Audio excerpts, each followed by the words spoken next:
नमस्कार बंधुगण, आम चैनल आपण मानकु स्वागत करुछि।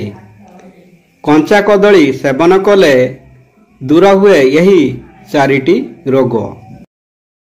भिडियोटी आरंभ करने पूर्व आपण मानकु मोर अनुरोध, भिडियो को गोटे लाइक एवं आम चैनल को सब्सक्राइब करंतु। चलंतु जानिबा कंचा कदली सेवन करिबा द्वारा संपूर्ण भाव में शेष हो जाए यही चारिटी रोग।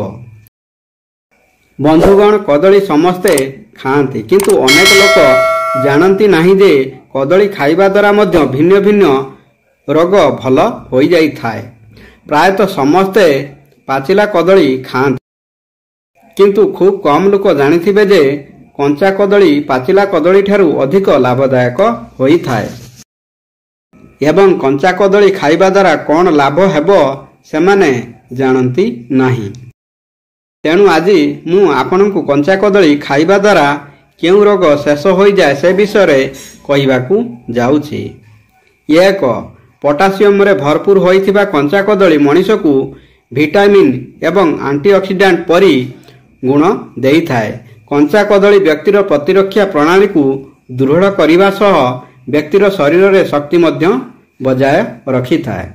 दुई, जेउ लोक मानकर कोष्ठकाठिन्य समस्या रही थाए सेमानक पई कंचा कदली अत्यंत लाभकारी होई थाए। कंचा कदली रे थिबा फाइबर एवं स्टार्च अंतनली रे अपरिष्कार जमीबा को अटकाई थाए, जेउ कारण व्यक्तिर पेट सफा रही थाए। तीन, हजम प्रक्रिया को ठीक करिबा पई कंचा कदली मध्य बहुत सहायकारी होई थाए। कंचा कदली खाइबा द्वारा पाचन रस भल भाव में प्रभावित होई थाए एवं हजम प्रक्रिया दृढ़ रही थाए।